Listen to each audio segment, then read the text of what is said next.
नमस्कार. मी भाऊ तोरसेकर. तुम्ही बघत आहात प्रतिपक्ष. मित्रांनो, मुंडे किंवा धनंजय मुंडे यांचा जो आकस्मिक आलेला राजीनामा आहे त्यामध्ये कितीतरी शंकास्पद अनाकलनीय धागेदोरे आहेत. आणि त्याचे जे वेगवेगळे पैलू मला सापडतील तितके मी वेगवेगळ्या व्हिडिओतून उलगडून सांगण्याचा प्रयत्न करणार आहे. आणि म्हणून तोच विषय माझ्या समोर आहे. धनंजय मुंडे यांचा अचानक आलेला राजीनामा हा अजितदादा यांना लगाम लावण्याचा राजकारणातला एक प्रयोग आहे का? आणि त्यामध्ये मुख्यमंत्री देवेंद्र फडणवीस यांची खेळी आहे का? आणि त्यामागे अजितदादांचे काका शरद पवार यांची सुद्धा काही खेळी आहे का? अशीही माझ्या मनात शंका आहे.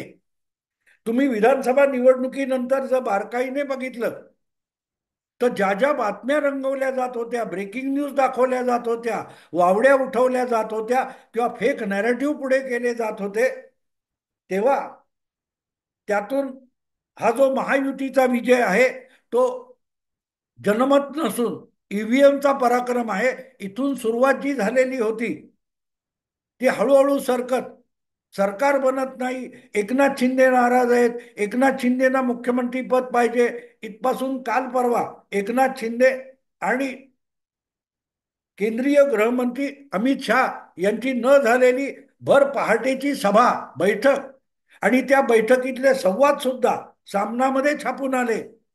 इथपर्यंतचा घटनाक्रम बघितला तर अचानक आलेला धनंजय मुंडे यांचा राजीनामा हा भयंकर शंकास्पद असा प्रकार आहे असं माझं ठाम मत आहे. आणि म्हणूनच हा विषय मी दीर्घकाळ सोडणार नाही. याचं पोस्टमार्टेम मी करणार आहे, करतो आहे. धनंजय मुंडे यांचा राजीनामा हा गेली 2-2.5 महिन्यापासून मागितला जातोय. अगदी वाल्मिक कराडला अटक झाल्यानंतर सुद्धा धनंजय मुंडे यांना टार्गेट करणं, आकाचा आका वगैरे म्हणत सुरेश धस बोलत होते. दुसरीकडून अंजली दमानिया पुढे आल्या. विरोधी पक्षातून जितेंद्र आव्हाड असतील, संजय राऊत असतील किंवा आदित्य ठाकरे असतील, सुप्रिया सुळे असतील, यांच्याकडून आवाज उठवला जात होता. आणि या सगळ्या प्रकारामध्ये धनंजय मुंडे यांचा राजीनामा आत्ता घेण्याची गरज नाही. या भूमिकेत अजितदादा पवार होते, जे त्यांच्या पक्षाचे प्रमुख नेता आहेत, उपमुख्यमंत्री आहेत. आणि युती टिकवायला आणि युतीचं सरकार चालवायला आटापिटा करणाऱ्या देवेंद्र फडणवीस यांच्यासाठी एक प्रकारे निवडणुकीत 41 जागा निवडून आलेले अजितदादा हे नाकापेक्षा मोती जड झाले होते का? आणि म्हणूनच त्यांना त्यांची जागा आणि पायरी दाखवून देणं हे मुख्यमंत्री देवेंद्र फडणवीस यांना आवश्यक झालं होतं का? आणि त्यातून मग हा अचानक धनंजय मुंडे यांचा राजीनामा घेतला गेला का हे बघितलं पाहिजे. कारण वाल्मिक कराड मत्सा जो बाजूला ठेवा, पण त्या निमित्ताने अजितदादा पवार यांच्या पक्षाला लक्ष केलं जात होतं. पण तिथे आपण माघार घेतली हे दिसू नये म्हणून अजितदादा मुंडे यांना वाचवायचा आटापिटा करतायत. आणि आपल्या हाती मुख्यमंत्री म्हणून अधिकार असताना सुद्धा देवेंद्र फडणवीस हतबल ठरले आहेत, अशी परिस्थिती किंवा असं चित्र तयार झालेलं होतं. या पार्श्वभूमीवर या सगळ्या घटनाक्रमाकडे तुम्ही बघा, मग कळेल की धनंजय मुंडे यांचा राजीनामा पहिल्या दिवशी देवेंद्र फडणवीस मुख्यमंत्री म्हणून घेऊ शकत होते. राज्यपाल किंवा घटना कुठच्याही मंत्रिमंडळातल्या मंत्र्याला ओळखत नाही. घटना किंवा कायदा असं म्हणतो की राज्यपाल किंवा घटना प्रशासन जे काय आहे वैधानिक, ते एका सभागृह नेत्याला ओळखतं. बहुमताचा नेता हा मुख्यमंत्री असतो आणि एकदा त्याला राज्यपालांनी निवडला की त्यानंतर त्याच्या मर्जीनुसार प्रत्येक जण मंत्रिमंडळात येऊ शकतो. ज्याच्यावर मुख्यमंत्र्याची मर्जी नाही त्याला मंत्रिमंडळात राहता येत नाही. मुख्यमंत्री कोणालाही तडकाफडकी आपल्या मंत्रिमंडळातून हाकलून लावू शकतो. कारण राज्यपालाच्या मते मंत्री वगैरे कोणीही नसतो. जो जो मुख्यमंत्र्याच्या मर्जीतला आहे तो मंत्री राहू शकतो आणि मुख्यमंत्र्याची मर्जी आहे तोपर्यंत राहू शकतो, अशीच घटनात्मक आणि कायदेशीर तरतूद आहे. पण जेव्हा युतीचं आघाडीचं सरकार असतं त्यावेळेला मुख्यमंत्र्याला त्याच्या मर्जीनुसार मित्र पक्षातल्या मंत्र्याला हात लावता येत नाही. नवाब मलिक यांना राष्ट्रवादीचे मंत्री असल्यामुळे उद्धव ठाकरे अटक झाल्यानंतर सुद्धा मंत्रिमंडळातून हाकलू शकले नव्हते. जे उद्धव ठाकरे आपल्या स्वतःच्या संजय राठोड नावाच्या मंत्र्याचा राजीनामा घेऊ शकले, त्यांना नवाब मलिक यांना हात लावता आला नव्हता. कारण नवाब मलिक तुरुंगात गजा आड जाऊन पडले होते आणि त्यांना कुठल्याही कोर्टातून जामीन सुद्धा मिळत नव्हता. तरी शरद पवार त्यांची कातडी वाचवत होते.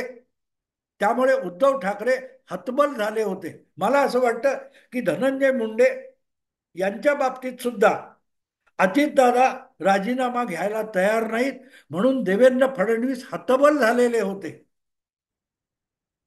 अगदी देवेंद्र फडणवीसांच्या पक्षाचे सुरेश धस हेच हा विषय घेऊन सगळ्यात पहिल्यांदा समोर आले होते. अंजली दमानिया वगैरे नंतर आलेली मंडळी आहेत. विरोधी पक्षांनी सुद्धा नंतर उठवलेला आवाज आहे. पण हे जे मस्साजोग प्रकरण आहे त्याचा आवाज उठवणारा आमदार सुरेश धस हा महायुतीचा आहे, मुख्यमंत्र्यांच्या पक्षाचा आहे. पण तरीही देवेंद्र फडणवीस आवाज उठवू शकत नव्हते आणि धनंजय मुंडेंना हाकलू शकत नव्हते. तर तो दबाव आणण्यासाठी हे सगळं बाकीचं राजकारण खेळलं गेलं का? आणि ज्या प्रकारे ते काय ते वादग्रस्त फोटो आले हत्याकांडाचे ते पब्लिक डिस्कोर्स मध्ये आणण्यामागे सुद्धा हा राजीनामा देण्याची परिस्थिती निर्माण करण्याचं कारण होतं का? आणि त्याच्याही पलीकडे जाऊन मी असं म्हणेन की एकाच वेळेला देवेंद्र फडणवीस आणि महाराष्ट्राचे सर्वात मुत्सद्दी मानले गेलेले शरद पवार हे दोघेही एकत्र येऊन हे राजकारण खेळतात का अशी मला शंका आहे. विधानसभेचे निकाल लागल्यानंतर सगळ्यात जास्त सुपडा साफ झाला तो शरद पवारांच्या काटाचा झालाय. आणि दुसरीकडे संघामुळे असेल, भाजपने जी सगळी तयारी दाखवली त्यामुळे असेल, पण अजितदादा यांचा लोकसभेत संपलेला पक्ष सावरला गेला. पण तो सावरला गेल्यानंतर ते आपलंच यश आहे अशा थाटात वागणारे अजितदादा एक प्रकारे भाजपला सुद्धा नाकापेक्षा मोती जड अशा स्वरूपात झालेलं होतं. आणि म्हणूनच युतीमध्ये बेबना बसू नये म्हणून देवेंद्र फडणवीस हे धनंजय मुंडे यांच्यावर तडकाफडकी कारवाई करत नव्हते. अपेक्षा अशी होती की त्यात उपमुख्यमंत्री आणि पक्षप्रमुख म्हणून पक्षाचे अध्यक्ष म्हणून अजितदादांनी पुढाकार घ्यावा. त्यांना आवश्यक तितका वेळ देवेंद्र फडणवीसांनी दिला. पण एक गोष्ट आहे की अजितदादांचं नाक कापलं जाणं, अजितदादांचे पंख छाटले जाणं हे एक प्रकारे शरद पवारांचं शरद पवारांना लाभदायक ठरू शकतं, फायदेशीर ठरू शकतं. आणि म्हणून ज्या प्रकारे हा सगळा राजीनाम्याचा नाट्यप्रयोग झालेला आहे तो बघितला तर मला असं वाटतं की देवेंद्र फडणवीसांनी शरद पवारांना खुश करण्यासाठी अजितदादांना त्यांची पायरी दाखवण्यासाठी खेळलेला हा डाव असू शकतो. कारण गृहमंत्री देवेंद्र फडणवीस आहेत आणि जे काय फोटो आले ते पोलिसांकडून, तपासातून आणि गृह खात्याकडून आलेले असतील तर त्यासाठी देवेंद्र फडणवीसांची पूर्व परवानगी असल्याशिवाय असलं काही घडलं नसतं. आणि म्हणून माझ्या मनात अशी एक शंका आहे की मुख्यमंत्री झाल्यानंतर सुद्धा अजितदादा असोत किंवा एकनाथ शिंदे असोत, या दोघांकडून आपल्याला पूर्ण सहकार्य मिळत नाही किंवा वस्तुस्थितीला धरून राजकारण होत नाही, तर जाहीरपणे वाईटपणा न घेता, कटुता येऊ न देता चिमटे काढायचं काम मुख्यमंत्री करतायत का? आणि त्यातून मग धनंजय मुंडे ह्या प्रकरणाचा बागुलबुवा झाल्यानंतर अजितदादांना जमिनीवर आणण्यासाठी हा खेळ खेळला गेला का? मी कोणालाही आरोपीच्या पिंजऱ्यात उभं करत नाहीये, पण एकाच वेळेला किती खेळ चाललेत हे बघावं, तुम्ही समजून घ्या. एकाच वेळेला खेळ चालू आहे. इकडे एकनाथ शिंदे यांच्या नाराजीच्या ब्रेकिंग न्यूज एकामागून एक येत होत्या. त्यांच्या पक्षाचे काही लोक नको तितकं बोलत होते, त्यांनाही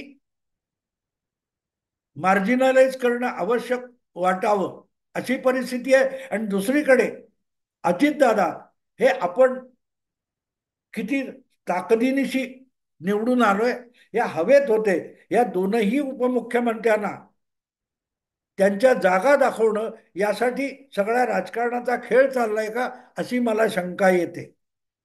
सत्तेतला सगळ्यात मोठा पक्ष भारतीय जनता पक्ष आहे, पण भारतीय जनता पक्षावर आरोप करावा असं काही नाहीये. पण दुसरीकडे एकनाथ शिंदे आणि अजितदादा पवार या दोन्ही उपमुख्यमंत्र्यांच्या पक्षामधून हलकल्लोळ सातत्याने चालू आहे.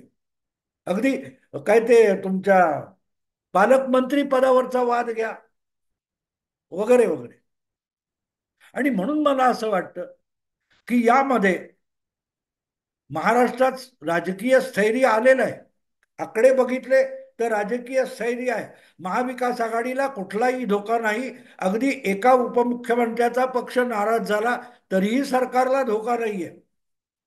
आणि दुसरीकडे हे दोनही प्रमुख नेते हे हतबल असताना किंवा आपल्या ताकदीनुसार परत अस्तित्व टिकून असताना त्यांनाही भाजपवर अवलंबून राहावं लागतंय.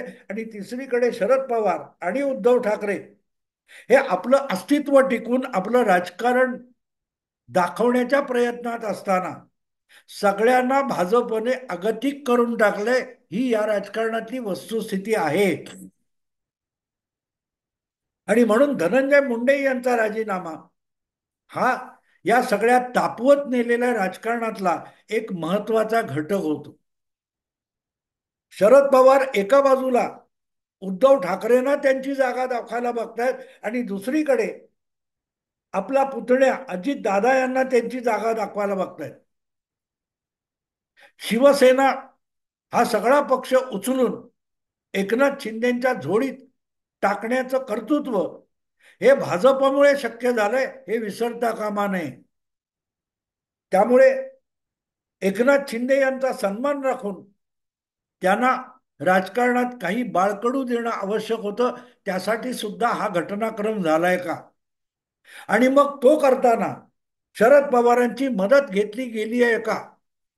या सगळ्याचं मोठं राजकारण हे महाराष्ट्राबाहेर दिल्लीमध्ये साहित्य संमेलनाच्या निमित्ताने झालं का, अशीही माझ्या मनात शंका आहे. की अख्खं साहित्य संमेलन तुम्ही बारकाईने बघितलं तर ते शरद पवारांच्या प्रेरणेने, इच्छेने आणि कठपुतळीप्रमाणे त्यांनी सगळं साहित्य संमेलन खेळवलं. आणि त्यामुळे आपण भाजपशी हात मिळवलेला नाही असं शरद पवार दाखवत असतानाच पंतप्रधानांना उद्घाटनाला घेऊन येतात, पण त्यांच्यावर सुद्धा संमेलनाच्या अध्यक्ष टीका करतात. पण दुसरीकडे महाराष्ट्रामध्ये भाजप अधिक मजबूत व्हायला शरद पवारांचा सुद्धा हातभार लागलेला दिसतो आहे. आणि म्हणून मला असं वाटतं की हे सगळे पसरलेले घटनाक्रम आहे, हे एकत्रित करून विचार केला गेला पाहिजे. आता एक गोष्ट आहे की महाराष्ट्रामध्ये पुढची 4-4.5 वर्ष कुठल्याही मोठ्या निवडणुका नाहीत. नगरपालिका, जिल्हा परिषदा या शरद पवार उद्धव ठाकरे यांच्या राजकारणासाठी महत्वाच्या निवडणुका नाहीत. एक मुंबई महापालिका तेवढी आहे, ती उद्धव ठाकरेंसाठी आहे, शरद पवारांसाठी नाहीये. काँग्रेससाठी थोडीफार आहे. पण बाकी 4-4.5 वर्ष लोकसभा विधानसभा निवडणुका नसतील तर मग शरद पवार किंवा काँग्रेस आणि उद्धव ठाकरे यांच्यासाठी राजकारणात भाजपला धडा शिकवण्यासारखी जागा नाही. उलट आपापलं अस्तित्व टिकवून कसं ठेवायचं पुढच्या निवडणुका येईपर्यंत ही त्यांच्या समोर चिंता होती. अशा वेळेला हा सगळा जो फुगा फुगवला गेला हा धनंजय मुंडे आणि मस्साजो यांच्या भोवती फुगवला गेला आणि एका राजीनाम्याने त्यातली हवा काढून घेतली गेली. पण हे करताना जर एकनाथ शिंदे आणि अजितदादा पवार यांचाही फुगलेला फुगा होता त्यातली हवा काढून घेतली गेली असेल तर ते सगळ्यात अत्यंत पाताळ यंत्री राजकारण आहे हे विसरता कामा नये. आणि ते करण्यामध्ये म्हणजे सतत पहिल्या दिवसापासून मला आठवतं की अ, विधानसभेचे जे निकाल लागले मतमोजणीनंतर तेव्हापासून सर्वात मोठा 132 आमदारांचा पक्ष म्हणून भाजप निवडून आला आणि त्याचे नेते देवेंद्र फडणवीस हे सगळ्यात प्रमुख प्रभावी नेते महाराष्ट्राचे ठरले. पण तरीही माध्यमातून ब्रेकिंग न्यूज आणि वेगवेगळ्या नेरेटिव्ह मधून देवेंद्र फडणवीस यांना कुचकामी किंवा दुबळा नेता ठरवण्याचे जे प्रयास चालू होते त्या सगळ्यावर देवेंद्र फडणवीसांनी हळूहळू करत जी मात केली आहे ती मात धनंजय मुंडे यांच्या राजीनाम्यापर्यंत येऊन पोहोचते. सरकार युती भक्कम करण्यासाठी शिंदे आणि एकनाथ अजितदादा या दोघांच्याही पक्षाला भल्या संख्येने निवडून यायचं आणि आपल्या विरोधी गटाला पराभूत करायचं यामध्ये भाजपची आणि देवेंद्र फडणवीसांच्या मुत्सद्देगिरीची खूप मदत झाली. पण जर शिंदे आणि अजितदादा यांच्याकडून देवेंद्र फडणवीसांच्या त्या नेतृत्वाला निमूटपणे मान्य करण्याचं औदार्य नसेल तर त्यांना न दुखावता त्यांचे पाय जमिनीला लावणं हे सुद्धा देवेंद्र फडणवीस यांच्या समोरचं एक कोडं होतं. आणि मला असं वाटतं की धनंजय मुंडे यांच्या राजीनाम्यातून ते एक मोठं साध्य फडणवीसांना साध्य झालेलं आहे. आता तुम्ही गंमत बघा हे सगळं प्रकरण मस्साजोगचं बाहेर काढणारा दुसरा तिसरा कोणी नाही तर तो युतीचा आमदार आहे सुरेश धस. तो भाजपचा आमदार आहे सुरेश धस आणि तो आमदार हा ठामपणे एक गोष्ट सांगत होता की गृहमंत्री आणि मुख्यमंत्री देवेंद्र फडणवीस यांच्यावर माझा पूर्ण विश्वास आहे. म्हणजे एका बाजूला देवेंद्र फडणवीसांचा माणूस म्हणून सुरेश धस ही मोहीम लढवत होते आणि दुसरीकडे अत्यंत काळजीपूर्वक धनंजय मुंडे यांना टार्गेट केलं जात होतं आणि वरकरणी दिसत नसलं तरी भाजपकडूनच अजितदादा यांची कोंडी केली जात होती यांची कोंडी केली जात. दुसरीकडे एकनाथ शिंदे यांची नाराजी नाराजी नाराजी या ब्रेकिंग न्यूज येत होत्या. पण त्याच वेळेला एकनाथ शिंदे यांना उभाठा शिवसेनेकडून उठता बसता टार्गेट केलं जात होतं. पण ह्या दोन्ही बाजून तुम्ही बघाल दोन्ही बाजूने बघितलं तर आपल्या दोनही उपमुख्यमंत्र्यांना जे पंख फुटलेले आहेत ते पंख छाटण्याचं राजकारण हे परस्पर खेळलं जात होतं. पण त्यातल्या कुठल्याही कारणासाठी थेट मुख्यमंत्री देवेंद्र फडणवीस यांच्याकडे बोट दाखवलं जाऊ शकत नव्हतं. शरद पवारांचं गेल्या 50 वर्षातलं महाराष्ट्राचं राजकारण बघितलं तर सगळं करून नामा निराळा राहणारा नेता ही शरद पवारांची ओळख होती. आणि म्हणून अखेरीस धनंजय मुंडे यांचा राजीनामा घेतला गेला. पण त्याचा ब्लेम त्याच्यावरून काही उलटा आरोप देवेंद्र फडणवीसांवर होऊ शकलेला नाही. निकालात विधानसभा निकालामध्ये 132 आमदार निवडून आणलेले देवेंद्र फडणवीस पण तरीही त्यांना दुबळे दाखवण्याचा जो डाव खेळला गेला गेल्या 3 महिन्यामध्ये त्यावर मात करून हा नेता बाहेर आलाय आणि हस्ते परहस्ते किंवा अन्य कुठल्याही मार्गाने देवेंद्र फडणवीसांना त्यात शरद पवारांकडून आणि उद्धव ठाकरेंकडून मदत मिळत राहिली आहे हे विसरता कामा नये. एका बाजूला उद्धव ठाकरे एकनाथ शिंदे यांच्यावर आपल्या सगळ्या निवडक शिलेदारांचं हल्ला चढवत होते आणि दुसरीकडे धनंजय मुंडे या आपल्या सवंगड्यामुळे अजितदादा प्रत्येक दिवसामागे प्रत्येक आठवड्यामागे अधिकाधिक अडचणीत येत होते. आता देखील मुंडे यांचा राजीनामा घेतल्यानंतर घेतला राजीनामा असं आवाज चढवून अजितदादा बोलू शकलेले नाहीत. इथे तुमच्या लक्षात येतं की आपले सवंगडी आपल्या गुडबुक्स मध्ये ठेवायचे, त्यांच्याबद्दल सदिच्छा आपल्याकडे आहेत हे दाखवायचं, पण त्यांच्या कट्टर विरोधकांना आपल्या युती अंतर्गत राजकारणामध्ये देवेंद्र फडणवीसांनी अत्यंत शिताफीने वापरलेला आहे. आणि म्हणून विधानसभा निवडणुकीच्या निकालापासून धनंजय मुंडे यांच्या राजीनाम्यापर्यंत जर तुम्ही क्रमाक्रमाने सरकत आलात आणि ते सगळ्या घटना जुळवण्याचा प्रयत्न केलात तर तुमच्या एक गोष्ट लक्षात येते की हा सगळा प्रकार सहजासहजी झालेला नाही, हा घडवून आणलेला गेलेला आहे. आणि त्यामध्ये वेगवेगळ्या बाजूच्या सोबतच्या आणि विरोधात दिसणाऱ्या लोकांचा सुद्धा मोठ्या शिताफीने वापर झालेला आहे. राजकारण मित्रांनो अत्यंत निर्दय आणि निष्ठुर असतं, भावनाशून्य असतं, याची ही साक्ष आहे. आणि सत्तेचं राजकारण जितकी मोठी सत्ता तितकं अधिक निर्दयी आणि निष्ठुर राजकारण हेच असतं. मित्रांनो आता इथे थांबतो. आवडलं लाईक करा, शेअर करा आणि प्रतिपक्षाला सबस्क्राईब करा. नमस्कार.